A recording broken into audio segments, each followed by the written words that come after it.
Hello, hello, hello. Messing with my hair. It's a constant disaster. My hair drives me crazy. Hi, I'm Casey Durango of Go Keto with Casey, where I talk about how I lost 97.4 pounds after starting the ketogenic protocol, how you may be able to lose weight, improve your health, and regain control of your life like I did. So, thank you for being here. Thank you for allowing me to be part of your day. And if someone can let me know that you can see and hear me, that would be appreciated. Otherwise, I'm just going to jump right on in and assume that you can see and hear me. So, this is kind of an open discussion. It's just a support group type of thing. I like the feel of that. I think we all need some support. So, I do have a general topic, but I want you guys to lead the discussion. Can anyone see and hear me? Yes. Okay. Yes, I see and hear you. Thank you very much, Sharon Merrill. Okay. So, this actually came from one of my morning talks I give. Hello, hola, Blanca. Thank you. Sorry about that. Um, so I do morning videos. Every weekday morning, I do videos for my Patreon group. And sometimes the topics are suggested by the patrons, and sometimes they come out of my brain. And one day this week, one of the topics was just, I was talking to myself as much as anything, having to face facts. There's things in life about which we just have to face the facts of that thing. And usually we do. I mean, we are okay at facing some facts and some truisms, and we just take it as, okay, well, that's part of being an adult. We have to face facts that um, if we don't put gas in the car, we're going to run out of gas. Who likes to go put gas in the car? Not many people. But we have to face the fact that we need to do that. We have to face the fact that if we spend more than we earn, we're going to run into issues. That's a fact. We have to face the fact that if we're in a committed relationship and we start stepping outside of that committed relationship, there will be consequences. All of these things have consequences. We can choose to engage in the I'm not going to fill up my car anymore, or I'm just going to keep on spending, or I'm going to flirt my head off and see where it leads. We can do those things. There will be consequences. So we can accept that. We teach our children. If we have children, we teach them. Okay, you're going to pay the consequence if you, I don't know, don't do your chores or if you skip school or something. There are consequences. Why do we have so much trouble realizing, accepting that one of the facts of life is if we for one thing overconsume food in general, if we eat food that we know holds no nutritional value for us or does not serve us well, there will be consequences. We want to dance around that. We want to say, well, that's not fair. My cousin can eat anything they want. And they look great all the time and they're healthy. So what's up with me? Why is it's not fair? I want to eat the food I want to eat. Well, you can eat the food you want to eat when you want to eat it. There might be consequences. For me, there are consequences if I consume more fuel than I require. These days, I've been doing the low carb keto thing, page 4 thing for 10 and a half years plus. And although it was not my first time attempting it, this time I just took it on board. I have to keep my carbs low. There's not a question mark at the end of that. There's not a comma followed by another phrase. I got to keep my carbs low, comma, when it suits me. No, I've got to keep my carbs low. So I don't have an issue keeping my carbs low, very low. But sometimes I like to eat just because it smells real good. or because I'm kind of have momentum going, you know, or if I eat slowly, have more success at not eating more than I require. Does my hair look okay? I'm obsessed with my hair. It sticks out. I don't know why I started this sticky outy thing. So that's just we just have to put on our grown up selves and say, yeah, okay, I really like pretzels. Chocolate covered pretzels, even better. And I'm allowed to eat them. There will be consequences if I do. If you're willing to take the consequence, engage in the behavior. It's no different than any other behavior that results in consequences. We just don't want to accept that. We don't want to face the facts because food is delicious and it's been shoved into our faces since we were toddlers and it's everywhere and it's delicious and we can eat it if we wish, if we are willing to take the consequences. That's really kind of all I have to say about that. It's a little, just a little, sometimes we need to remind ourselves of the lessons we have taught our children or grandchildren or little sister or big brother or our best friend. We have to remind ourselves of those same things. That said, I'm going to turn my attention to your comments. And I like all the wavy hands. Thank you. Thank you, Tina. Without carbs. Hey, I like that handle.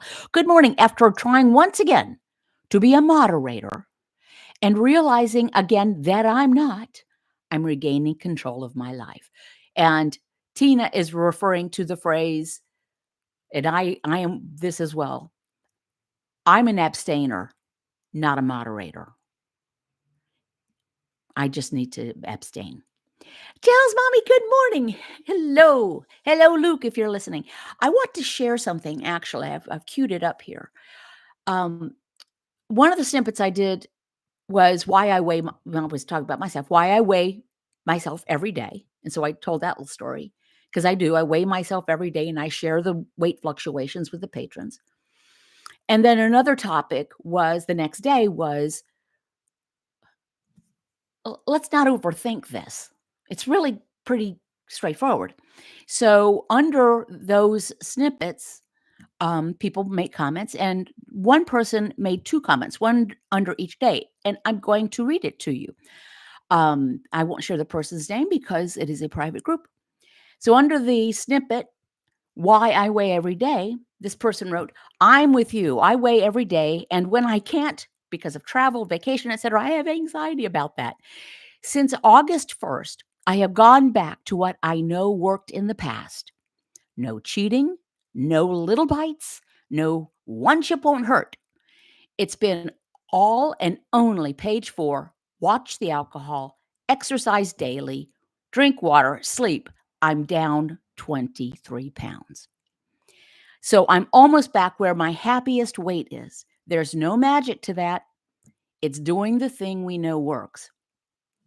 I mean, that's said perfectly. Then the next day, under the snippet that was about don't overcomplicate or overthink this, it's straightforward. The same person wrote, yes, this. I told you yesterday, August 1st, I went back to only page 4, walking, biking, water, down 23 pounds.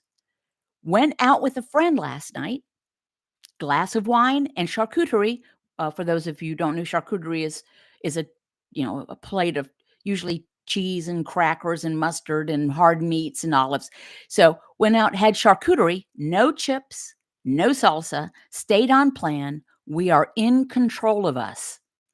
Overthinking doesn't always help. So I agree with all that. And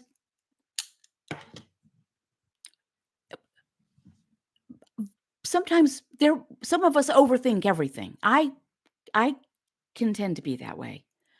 I'm working on that. But some of us really don't overthink most things, but we overthink food. One of the beauties of the ketogenic protocol is just eat fatty sources of protein, limited amounts of non-starchy vegetables, and limited amounts of full-fat dairy. Don't eat if you're not hungry. Stop eating when you've had enough. That's it. There's no calculation of the dreaded M word, macros. There's no restricted time of day eating. There's no food combining. There's no measuring of anything other than carbs. And frankly, if you just follow that, fatty sources of protein, which just means eat the fat that comes with the protein. This is not a high-fat diet. This is not a low-fat diet. And so since there are only 3 macronutrients, protein, fat, carbohydrate, and those macronutrients make up 100% of what we eat every day, no matter how much or little we eat, 3 macronutrients, protein tends to stay rather stable. When we figure out, and we don't even have to think about it, we just eat some protein and it's very satisfying, so is fat. But protein tends to remain kind of stable. So that leaves the other 2 macronutrients. Think of it like a teeter-totter. So where the protein is the fulcrum. And if, back in the days of low fat, if you took that and this is the fat down here, very low fat, well, what's left to fill up that 100%? Carbs, sugar. Carbs, sugar, they're the same thing. So that's low fat. If we go to low carb, it's not added fat. It's just that it's not low fat. Eat the fat that comes with the protein. What does that mean? If we've been spending years paying extra for skinless chicken breast, get a nice chicken breast with the skin, or even better, chicken thighs. Eat the steak with the fat. Chuck roast, ground beef, sausage, bacon, oily fish. Kind of the things we are avoiding before. So eat the fatty source of protein, limit your non-starchy vegetables, this is before cooking, to about a cup of non-starchy vegetables, a maximum. That's a cup maximum a day. And if you want to, and you don't have to eat vegetables if you don't want. And leafy greens, maximum about 2 cups a day. If you do that, you're going to get that'll regulate your carbs for you. That'll take you to about 10 or 12 grams of carbohydrate. So it's very simple, which is not to say it's easy, because we have outside forces and influences and people and food manufacturers and advertisers. And now almost every fast food restaurant, when they have a commercial, they incorporate the word cheat into it. Just saw one. Come to us for your cheat meal. I think Taco Bell has a cheat box. I think it's called a cheat box. And it's, for $7. And it's a 1,000% carbohydrate. No, of course, it's not 1,000%. I exaggerate. So, and one reason I like the support group set up like this is because sometimes we think we're the only one that struggles.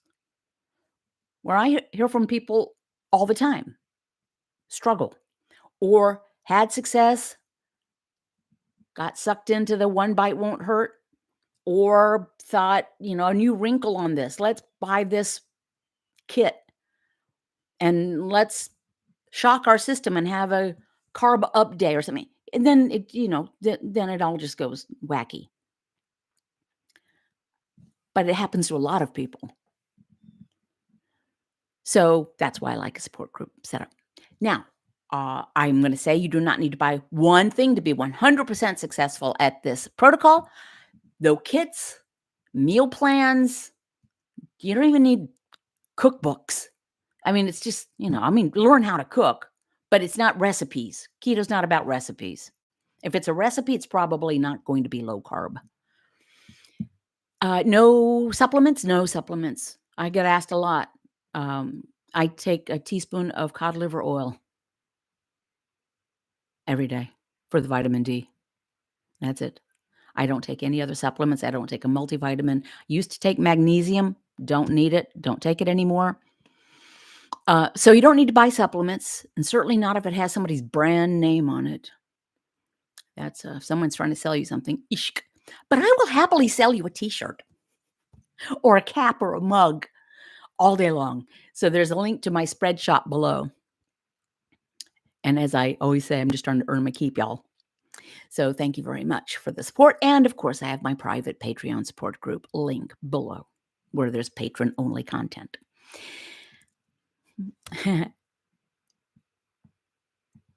And Blanca Gonzalez, hola, ¿qué tal, chica?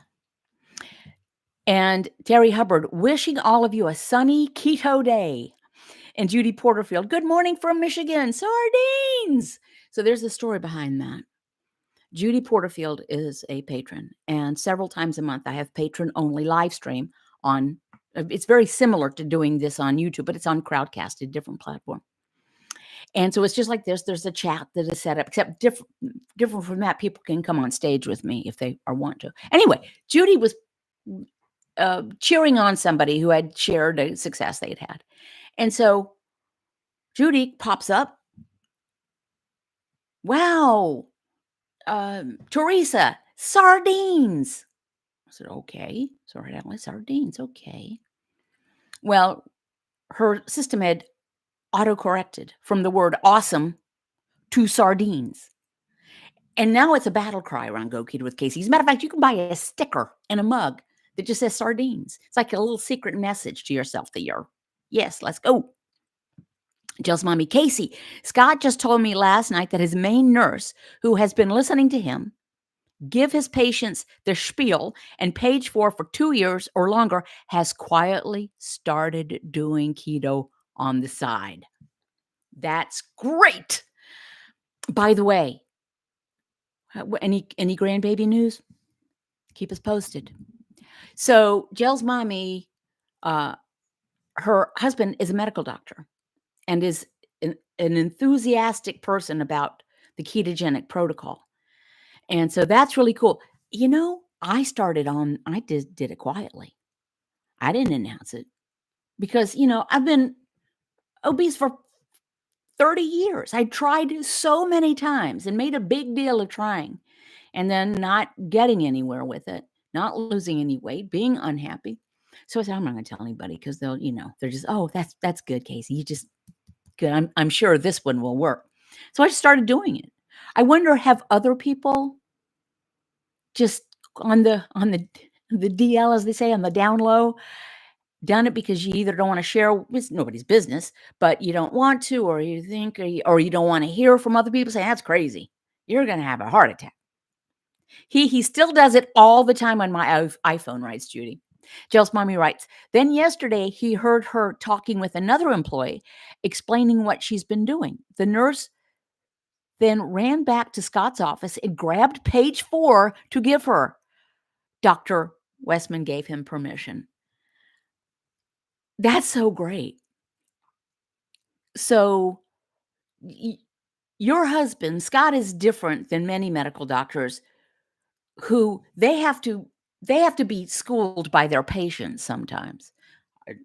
To her credit, our doctor was skeptical about when I started doing this. I'd lost about 20 or 25 pounds when I saw her. And she said, wow, you've lost weight. That's great. How did you do that? I said, by doing the opposite of what you told me to do. And to her credit, she didn't take offense. Some doctors would. And then she listened, and then she's seen the results.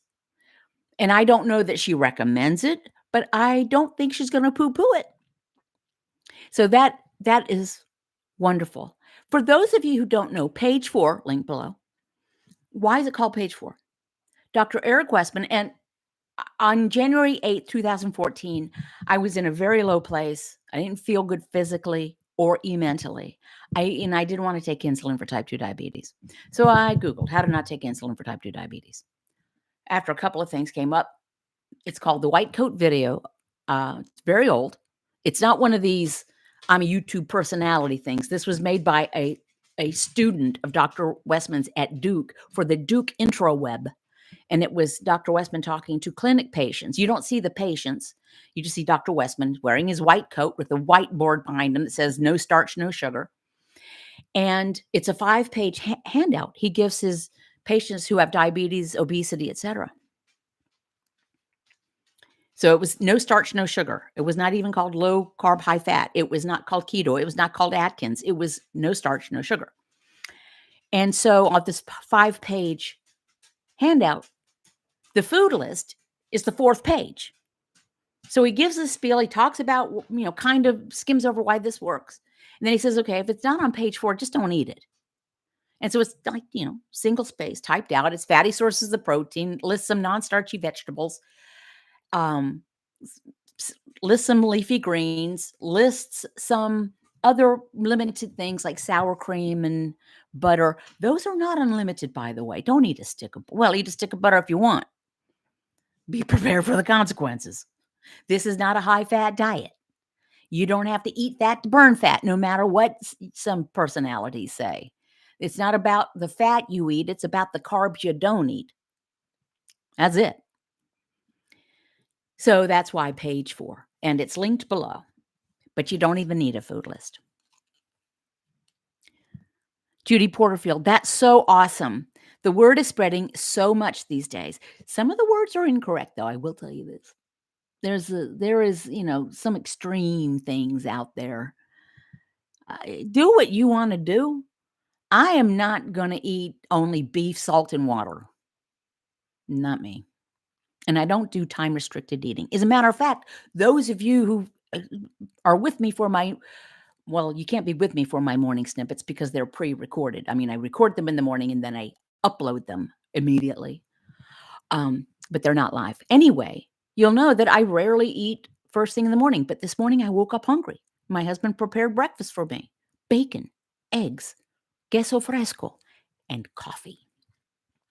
So some days I'm hungry, some days I'm not. Me, that's a very concise handle. Me writes, I've lost 60 with keto, but keep finding myself falling into the quote, bread and rice can't be bad. Look at Europe and Asia mindset because it's so prevalent everywhere. Okay, well, all humans are not the same. Europe is getting bigger. And Asia, that's a different population. And there's pretty good evidence that when Asians come to the United States eating the same food, rice, bread, pasta, they put on weight. They get obese. They're maybe eating more of it. But, Duke University one time had the rice diet. You might have heard of that. It was very expensive. And you were kind of held in captivity at Duke on, nice. I mean, this was very expensive. So you were in nice quarters, but you just ate rice like for every meal for, I don't know, a month.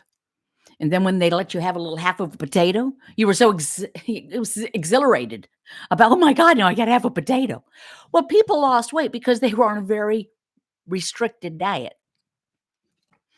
But let me tell you what, if you find yourself falling into the bread and rice can't be bad, look at Europe and Asia mindset, just tell your brain to shut up. Tell your mindset to hit the road. We can't necessarily control our thoughts. We can control how we respond to them if you're not schizophrenic. And you can acknowledge the thought without indulging in it. Just about every day, I turn to my husband. I say, let's get some popcorn. He says, let's do it. We never do it. We're not going to do it. We know we're not going to do it. But I like the idea of popcorn. We used to eat a lot of popcorn. I like the idea of ordering a, full-on thick crust pizza. Okay. My producer just said something to me. I'm not sure what he was trying to say. Oh, eating arepas. Arepas. So, Blanca, patacones are called tostones in Puerto Rico. Do you have anything called arepas, they're not tortillas. They're not thin corn tortillas. They're made out of areparina. And they're very good. And I really like them. If there was one food I could say, if I could go back and eat it without consequences, it would be arepa. And my husband makes delicious arepas, but we don't eat them anymore because they're made of corn. Creative Soil writes, I went carnivore last year after a peanut butter binge. Peanut butter's the devil. 100%. That is just something we just, one time, our daughter and granddaughter, this was maybe 5 years ago, were visiting. They lived on the West Coast. And we had a little thing of peanut butter in the house because we were using the peanut butter to put for traps because we were overrun with chipmunks. And chipmunks are cute, but they can they have undermined foundations. They burrow so deep, they'll get under the foundation, and then water gets in, then there's a freeze, and you got a foundation problem. So anyway, filling these traps with peanut butter. So my husband goes to refill the traps, and the little peanut butter jar was sitting next to the patio door on the counter. And he said, where does the peanut butter go? It was like half gone. And I told him that our granddaughter really likes peanut butter, which is factual, but I was not being truthful. And when he came back in later, I said, she didn't eat the peanut butter. I ate the peanut butter. Case? Yes, I threw my granddaughter under the bus. I did confess within a few minutes, but peanut butter. Jill's mommy, grandbaby boy is healthy and strong. We have 3 more months. I know you're so overjoyed to wait. 3 more months to wait. That's great. So Jill's mommy's been around a while, and she's had very good news after some very, very sad news that had happened in her life. Now, Jill's mommy, this is another true story. This is the month of Halloween. Jill's mommy and her family stock full-sized candy bars of all sorts to give to the trick-or-treaters. They call it window insurance. They have a very nice home with very large windows. She keeps, is it 600 candy bars in your foyer? 600? And she doesn't eat one. See, it can be done. Blanca writes, we make something similar called cerullos made out of cornmeal. You know, this is not, the arepas, it's like white. It's almost like hominy. In the South, we have grits, which is made out of hominy. And this is almost like a solid thing of grits. Very delicious with butter, and he cooks it over a flame, and it goes. So it's so look at that. Look at that emoji. I like that. Well, y'all, thank you for allowing me to be here. Thank you for your support. If you are a subscriber, thank you. If you click the like button, that helps. One of these days, my channel will just disappear and I'll be off doing something else. But I really appreciate being here now and for you allowing me to be part of your day. So just remember, if I can do this, you can do this. I promise. I think I even have a mug that says that with a little silly memoji with me giving it a thumbs up. Judy Porterfield writes, have a beautiful weekend, Casey and everyone. Same to you. And just lay off the carbs and lay off the excuses. And I will see you next time.